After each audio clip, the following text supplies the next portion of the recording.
Hello, one and all. I'm William Leslie Howard, and this is Los Altos History. Today we're going to be speaking about nonprofit arts organizations. I'd like to give you a little definition. A nonprofit organization is an organization dedicated to enhancing and enlivening the community at large.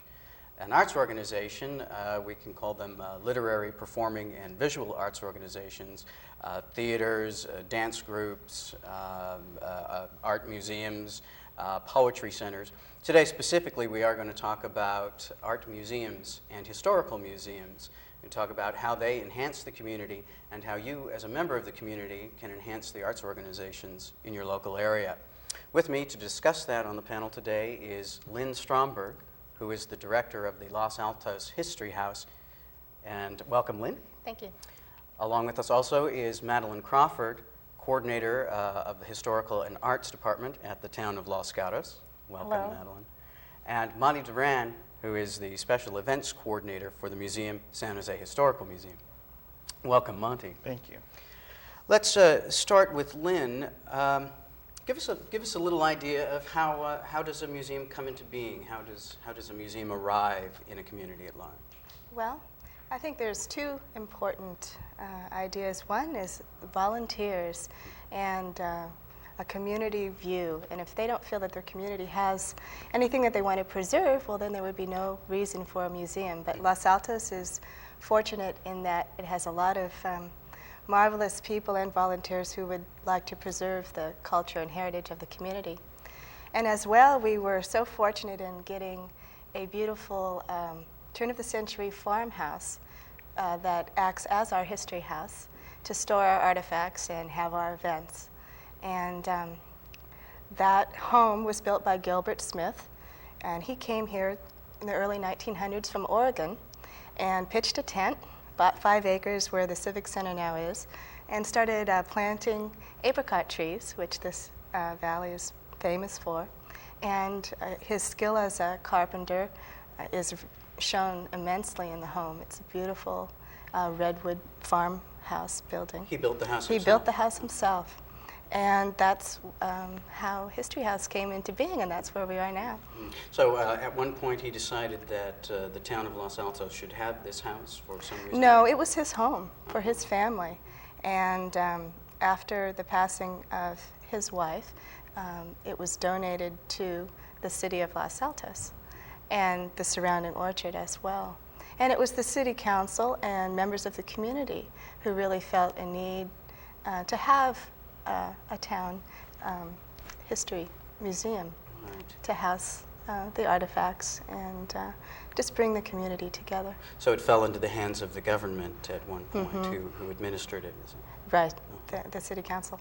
And now it's run, well, for the past 10 years, it's been run by the Women's Auxiliary, a totally volunteer body. And just as of 7 months ago, you know, I was brought on board. You're the first director of the museum? And it's a challenge and it's exciting.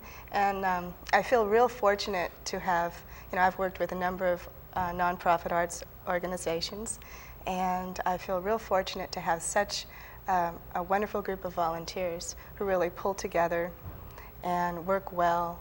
And it really has a family feeling, and they're concerned. They're concerned about what happens in the community, and they give their time and energy to see that it is, you know, maintained and it looks real special. Well, that's great. Yeah. What kind of exhibits go on in the house? Do they have a set exhibit that is the house exhibit, or are they changing? Or? We have a permanent exhibit room that has artifacts and maps and various other things from Los Altos history. And then we have a floating exhibit room that changes every 3 months or so. Mm-hmm. What kind of an exhibit might be in that floating room? Well, right now we have, it's a Christmas exhibit. We have handmade Christmas cards by Mrs. Pershing, who was a longtime member of Los Altos community. We could have another form of art that's represented from, let's say, the Lace Museum. We had a beautiful display of lace before. So it's all local things? Usually. Right.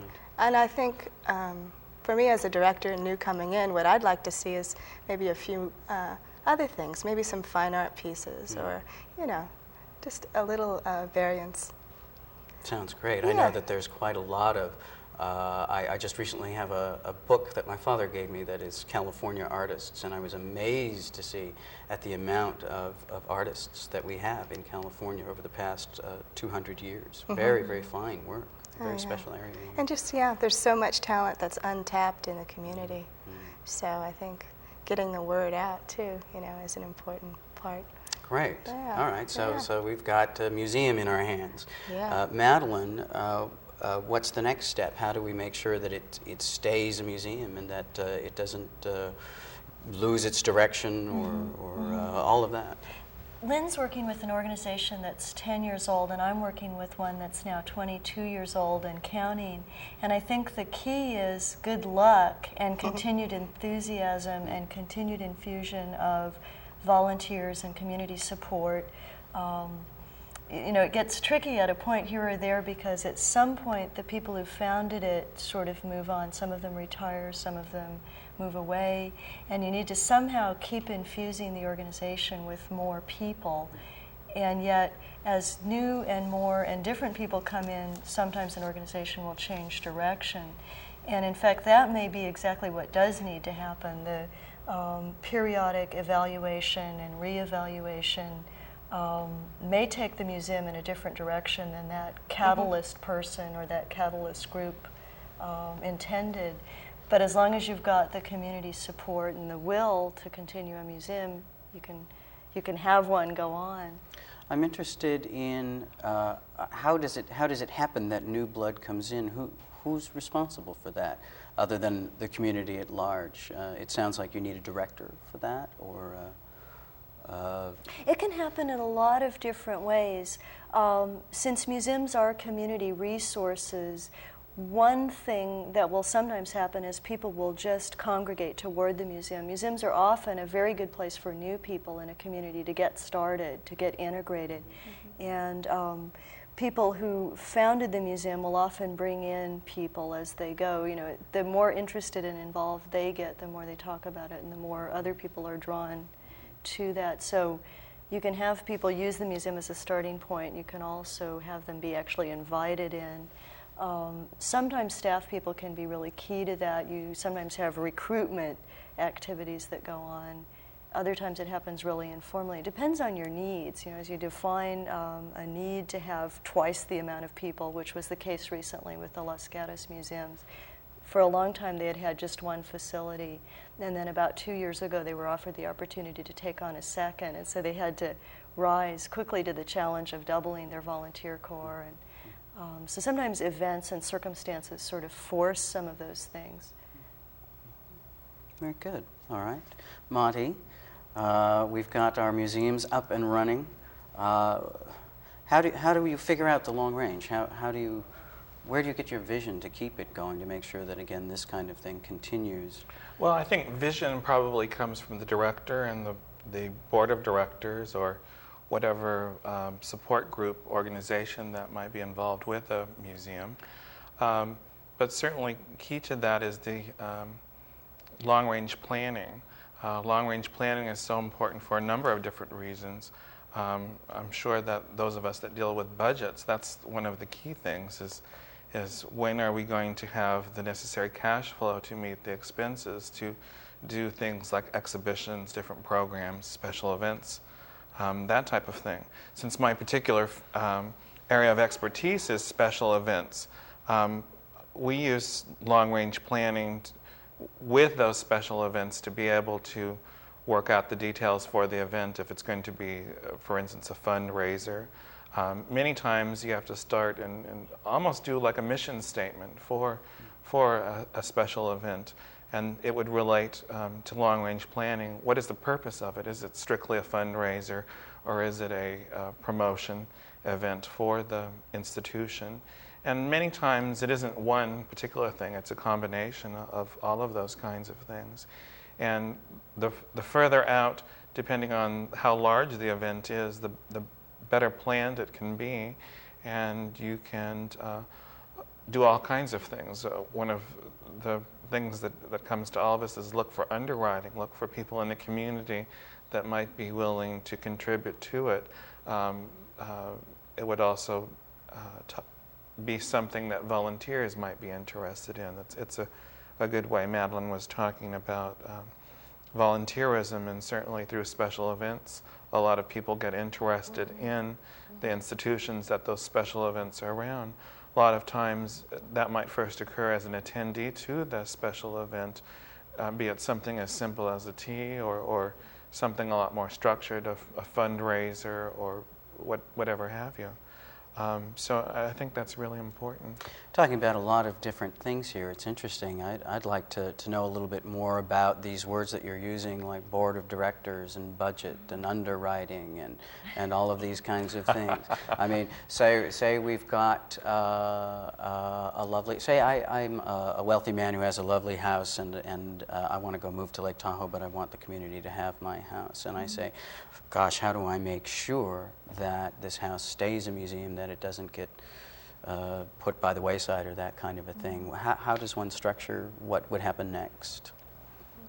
Well, one might approach an existing organization like the Historical Museum and ask them if they wanted to take the house on in total and say move it onto the facility and manage it as is. And they already have the experience and the people working. And another format would be for an association to form around that particular house. Museums sometimes start around a building, which seems to be the case with Lynn and the case that you're outlining.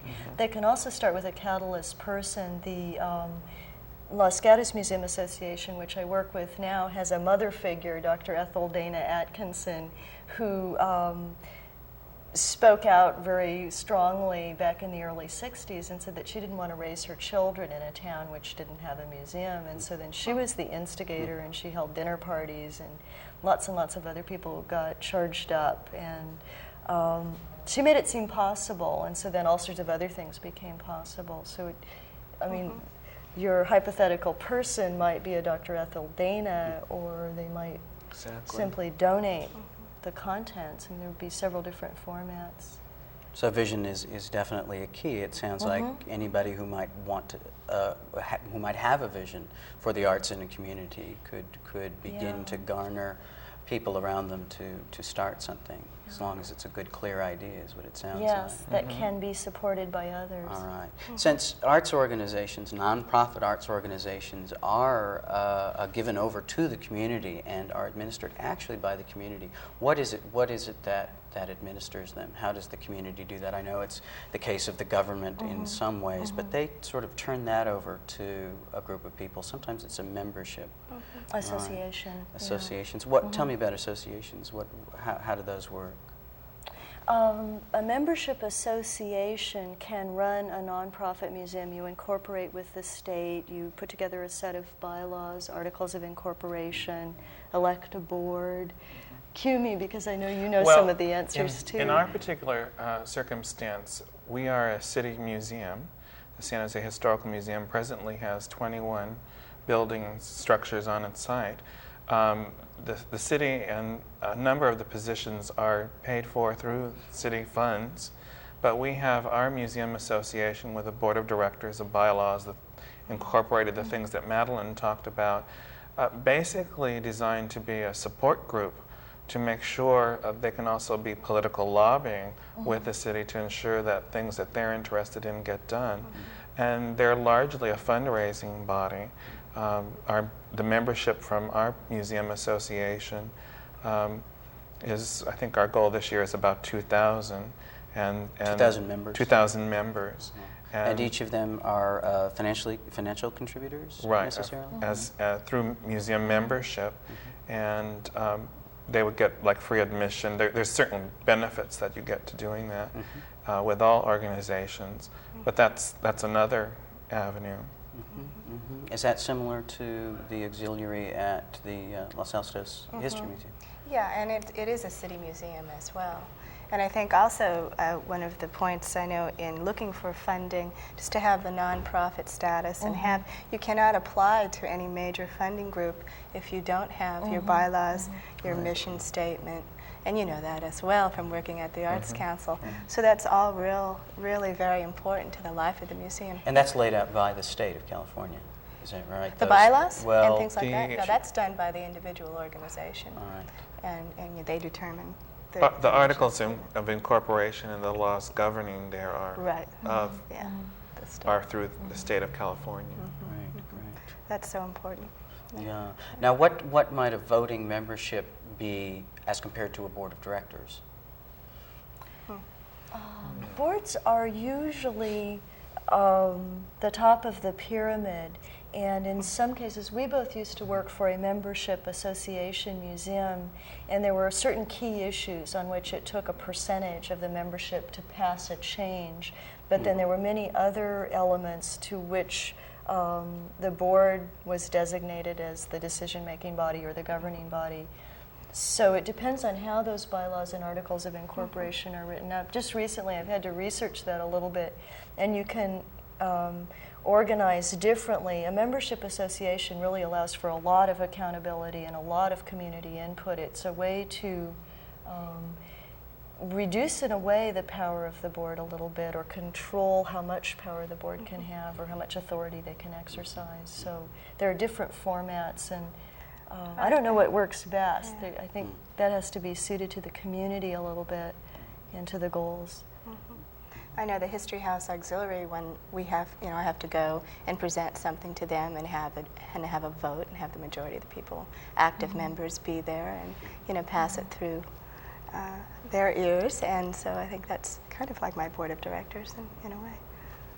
Any ideas on how to become, how does one become a voting member of an organization? Say I want to go be a voting member. I want to go work. I want to make sure that the History House Museum is doing the right thing. You're going to have to work then. I see. Well, and join the auxiliary and be active within the organization. And what does it take? That's a financial commitment? Yeah, apparently? and it's small fee. And active members also staff the house, so you learn, become a docent.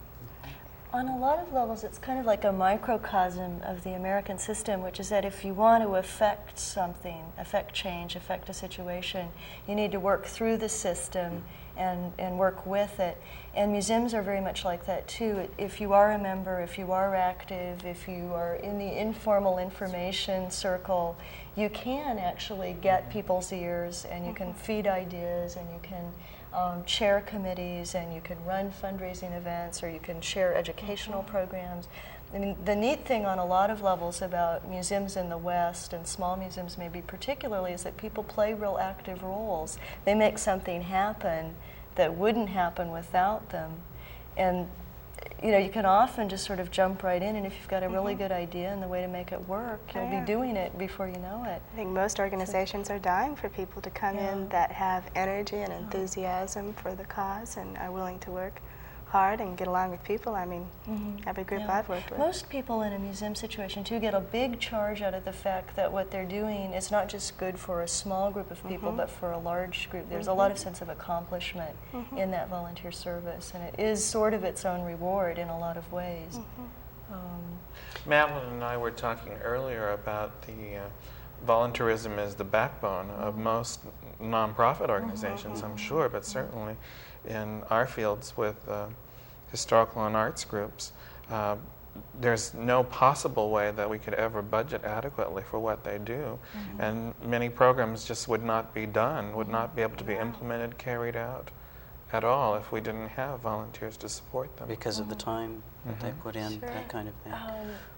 volunteers are worth their weight in gold. I mean, the number of hours that people contribute and the tasks that are able to be covered through those contributions. And there are contributions of expertise as well as time or energy. I'm curious, Monty, what do you do for your volunteers as far as rewards, or just, do you do anything special for them to thank them? Well, we participate in the counties through the Junior League. We participate in that annual recognition event. That's very important, and I think particularly on a county-wide level to participate in that and have some showing for arts and cultural groups.